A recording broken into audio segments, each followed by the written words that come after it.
Hi, it's Jen from Shabby Fabrics with a really fun and wonderful patriotic project for you today. I'm going to be showing you how to use the Strippy Stars Creative Grid tool to be able to make the stars in this star field. And then we'll also go over some half square triangles and how we arrange them to have that chevron to build this beautiful American flag that would be just amazing to display on a prominent wall in your home, maybe even on your porch if you have a covered porch as an amazing entryway, maybe 4th of July. Limited kits available. We use Star Spangled from Andover Fabrics. When I saw that collection, I knew I wanted to do something really prominent with that, and I think we accomplished that. Limited kits, this is your backing option on that if you do decide to go ahead and grab that kit. You may have seen me do a video in the past about how to use the Strippy Star tool to make those floating star blocks. Notice how the points are not going into that selvage, or excuse me, not selvage, but rather seam allowance, which is really nice for a beginner. You don't need to worry about those points just coming down just so. This is absolutely achievable by even a beginner. I'm going to show you exactly how to use this tool. And then the half square triangles, we've got some good techniques coming your way for that as well. So the first thing I want to talk about is how do we use this tool? One of the things I love the most about the Strippy Star tool is it makes 8 different sizes. That's incredible. With the smallest being down to 3 inches finished, and the largest that this will make is 11.5-inch star, all in one tool.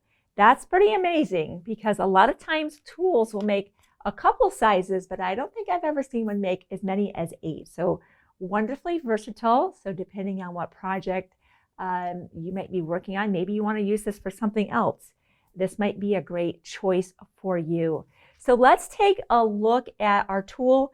Now with all creative grids, they do a great job of including an instruction booklet for you to be able to see what I'm doing. We've enlarged those instructions so that I can really show you up close. How are we going to read that? I think for myself, I find that when I get ready to use a new tool, one of my first things is how do I acclimate to that tool? How do I read and understand what I'm supposed to do? And that's what I'm going to unpack for you right now. So we'll just bring out in a large version of our different sizes. We just blew that up so you can see that. That's of course not included with your tool. So if you want to just have a good close look at that. Again, there's all of our unfinished sizes, and I think I might have said 11.5. 13.5 is the largest size. I'm going to correct myself. 3 inches is the smallest, all the way up to 13.5. This spinning mat's 12. That block is bigger than my spinning mat. That's a massive block. Amazing. All right, so we have our unfinished block. We have our finished block. For our particular project today with the Strippy Stars Chevron Flag, those blocks finish at 6 inches. So this is where we're going to be drawing our attention today. So we come right over to this very first column, and it's letting us know that we're going to cut 4 squares for our star points, 4 for the corners, and 1 for the center to 2.5 inches. And that makes sense. We know that if we have 3 rows that are going to be sewn together, that each of those needs to finish at 2 inches to have a 6-inch finished block. So that's very logical for us as quilters. We know that's going to be 2.5, and this is going to be 2.5, and this is going to be 2.5. One thing I want to point out to you, when I first started using the Strippy Star tool, is I thought the star points that they were referring to was actually the white. My mind, for some reason, said that's the points they're referring to. What they're actually referring to is this here. These are the points. So in this instance, you would cut 8 of the blue with the stars to 2.5, 1 of the center to the 2.5, and then the fabric that's going to be kind of jetting out from our center that I think of as points is over here. That's when strips come into play. It's such a cool process. So let's continue along the line of our 6-inch block. We know we've cut our 2.5-inch squares. We cut 8 in the navy, 1 in the white, and now we have this column that's saying cut strips at least 1 3/4 inches wide. Notice it's saying at least 1 3/4 inches wide. So if you've got some white strips laying around that are 2 inches, 2.5, no need to trim those down. We just, of course, we grabbed our fabric that we had for our kit. It's a very specific fabric from the Star Spangled collection, so we did go ahead and cut our strips to 1 3/4, and that's what we will be using today. So I'm just going to put that aside. So that's how we approach our tool. Now let's go ahead and start marking. This is where, I'm going to put that to the side since we know what we're doing. We will start off marking all of our 4 per block of our navy blue square. So let's take a look at our tool right now. This might be helpful actually if I just flip this over so you can see this, because the information is really much on the tool itself. So let's just flip this around. We know that we need 2-inch finished sections here sewn into the project. This is letting us know 2-inch finish starts off with 2.5-inch squares and 1 3/4 inch strips here. See how that information is also here in a much more compact version for you. So I love that Creative Grid has pointed that out. Notice this bump up. That's what creates the float. So let's just move straight to our fabric. You will be using a permanent marker for this and not the friction pen. We need those lines to stay in place even after pressing. That's why the friction pen is not helpful in this portion of the quilt. We might be using it later on in our half square triangles, but not now. I've got a micron pen. Maybe you have a pencil, whatever that is, that's a permanent marking tool. Go ahead and grab that. Here is my line that sits right on my bottom of my fabric, and notice those edges. See those lines right there? Hopefully the overhead can capture that.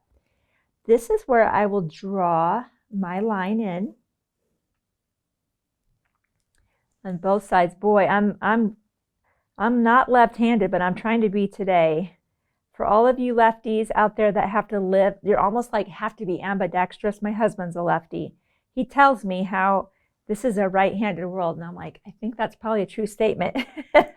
So I always appreciate when I try to use my left and I'm just awkward, that many of you have had to adapt to function in a right-handed world. But notice how those lines did not come to the corners. That's what creates this float.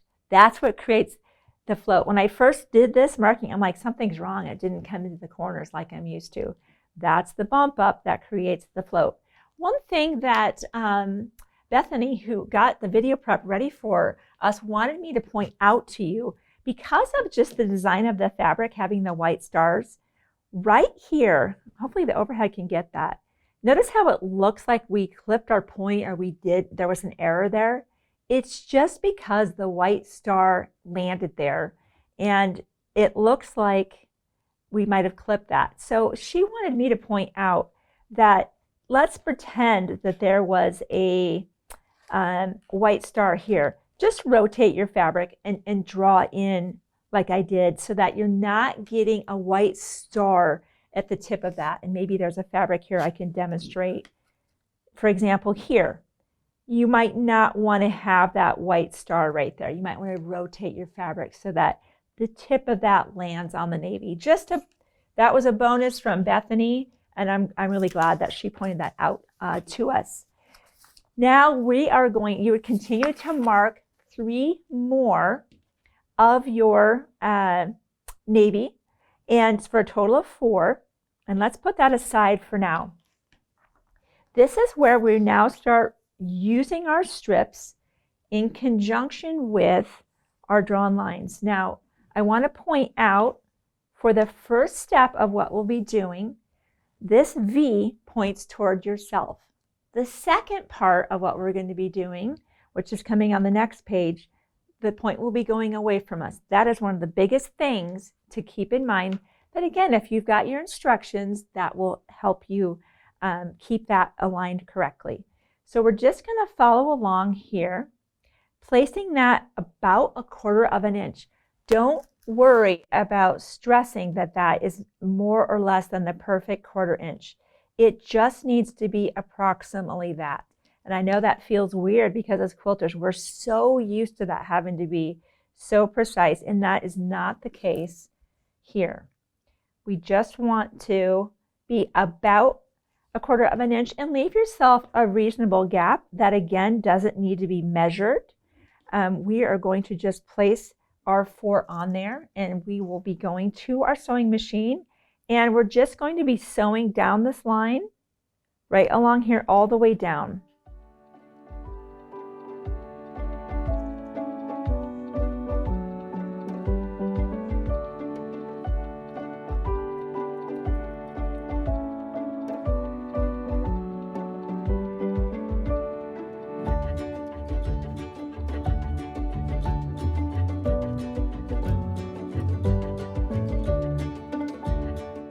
And I should have pointed out, and so I'll point it out now, your strips, of course, would be with the fabric. You're going to just keep adding as many triangles as you can to maximize the fabric.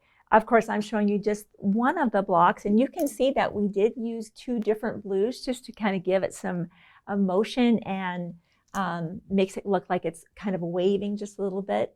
So you're going to just put on as many of those as you can. Once that's sewn on, it's a little bit easier to manage these if they're cut apart. So get that iron warming up. And now the pressing comes into play.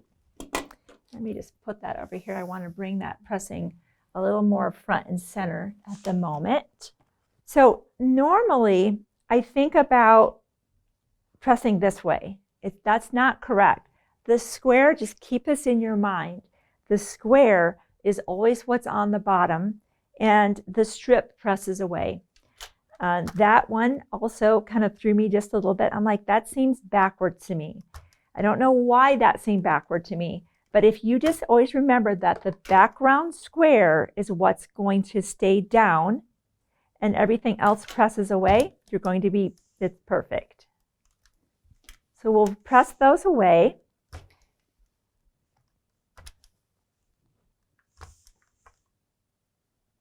Looks like I had a generous 1/4 inch seam on that, and that's fine. Like I said, you don't need to worry about whether you sew a scant, a perfect 1/4, or a generous 1/4 inch. Doesn't matter, because what's going to happen now, I'm going to do a little bit of shuffling here, is we're going to flip our project over, and you could certainly be using a 2.5 inch if you want to. I might even go to a little bit of a bigger ruler at this point, just to kind of keep my fingers away and a little bit safer. I have a little bit more of a ruler to hang on to. We will be using the 6.5 inch ruler on the second part of our video here as we go over the half square triangles. So that's what we're doing. I've now created half of that. So you would go through the same way. Any straight edge will work. All we're trying to do is just have a nice edge to press up again and clean off that excess so that we can move on to our second step. So I'll go ahead and clean off those others, and then we're going to move right into the other part of making our Strippy Star block. So all 4 of those are ready to go, and we're moving on to the next part of our instructions. Remember how in the beginning that V back here was toward myself. And I wanted to point that out because on the second part of this, now when we look at this and we flip this over, now the point is going to be away from us. I think that is just so brilliant. Whoever came up with, well, Deb Heatherly came up with that. That's a very smart woman there. An amazing designer. And I've always loved the things that Deb creates. So now, same process. We've done this before, right? We're going to place those on, right sides together, pin. We're just going to go repeat that process. And go sew those again.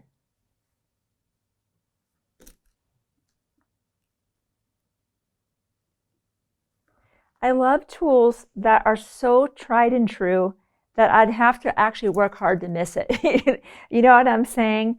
That's why this is absolutely so approachable for even a beginner. So let's go ahead and go sew that.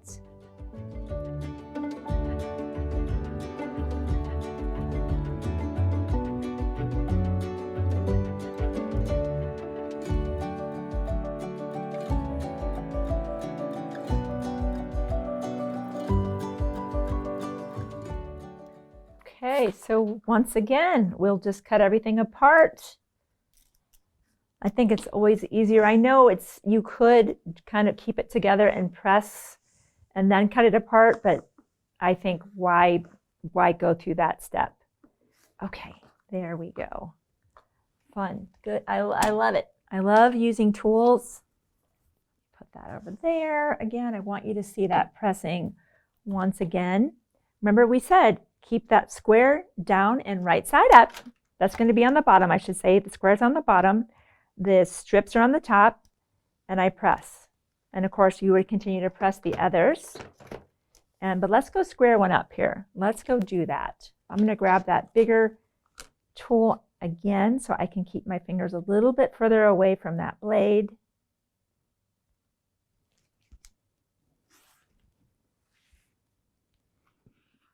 Let's see what we have. That's how we make our 2.5 inch unfinished Strippy Star block that will be sewn in to ultimately make that star block. So let's just look at that. Once you have those done,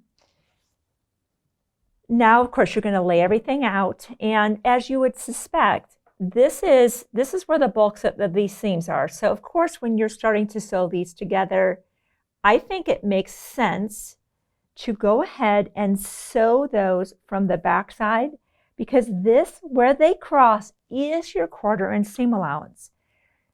If I'm on this side, I can't see that location. If I'm on the back side, I can see that, and that's exactly what we do. We always sewed on the side where we had that X marks the spot, right? That's where the line your seam needs to be going through. So let's just look at the back of our quilt block, and you can see that, of course, we're pressing away from these bulkier portions. One thing I want to mention, some people may be inclined to cut this away, and I know Deb commented on this because I watched her video about how to use this tool. She highly recommends leaving this layer back here to just add more strength to the block. You could trim that away if you wanted, but it is her recommendation to leave that layer behind, and this just has a lot more kind of girth to that. And for that reason, that extra bulk that's created, definitely press into those squares where there's just nothing else going on. It's obviously just a square. And then toward the middle again, you're going to press toward the middle. So that's how that block would go together. Of course, you're going to make the number of blocks that you need in the 2 different blues and have that part ready to go. And of course, you could even sew that part together. And we'll move right on into the half square triangle.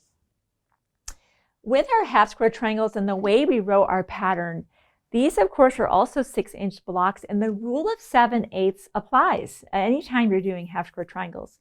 If you want 6 inch finished half square triangles, you add 7/8 to that measurement, and that's what size you would cut your fabric. We're big fans of actually upping that 1/8 of an inch to the full 1 inch bigger. And in this instance, as we wrote in our pattern, 7 inches is what we cut our squares to. And what that allows us to do is to be able to square up.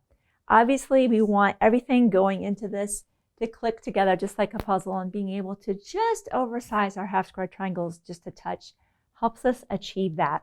So you'll be cutting your 2 fabrics to 7 inches, placing them right side together.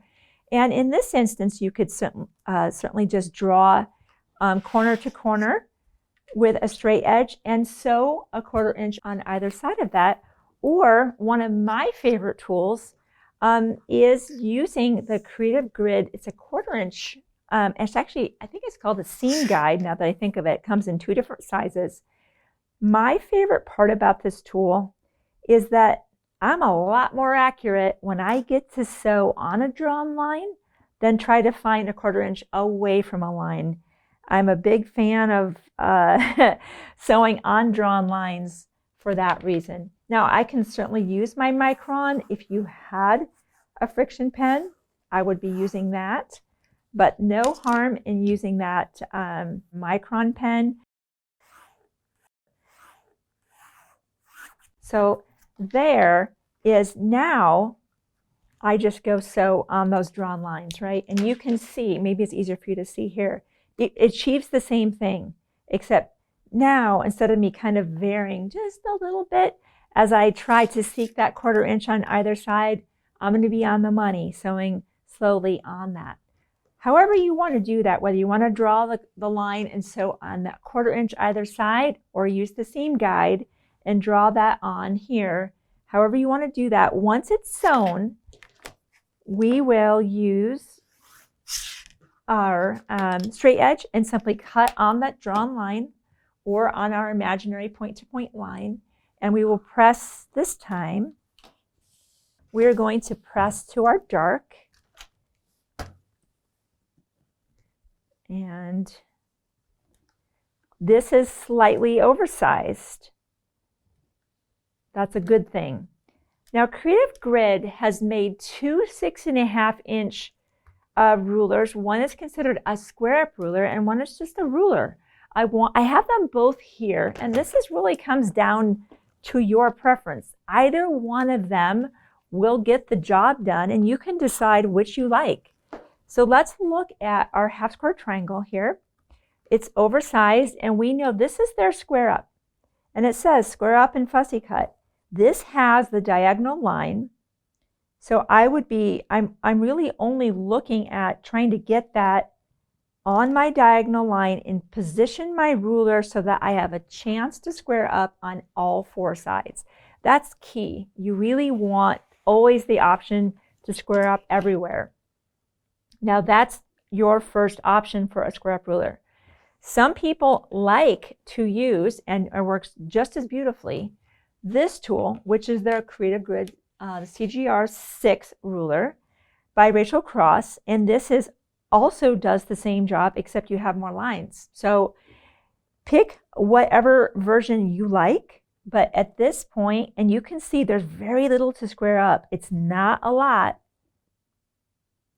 but let's go ahead. I've got this one here. Let's go ahead and square this up. This is where the spinning mat is also coming into play.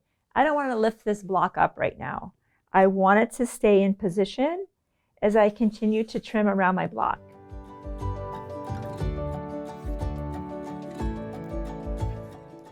Now, that block is absolutely as perfect as people can make a block, right? So the assistance of that, and it didn't take much time. So now when I start sewing this together, blocks, this is just going to go together beautifully, and that's what we want. So you can see that this is a very approachable project, even for a beginner, and that using tools like the Strippy Star, maybe the square up tool, upsizing those half square triangles, helps us achieve very accurate blocks, and we did that in very quick time. So this is a project I think that would be very proud to display in your home, available as a kit in the Star Spangled collection, or you can just pick up the pattern and maybe use your favorite patriotic collection. Thanks for letting me show you how to make the 2 blocks and how to make this amazing project available from Shabby Fabrics.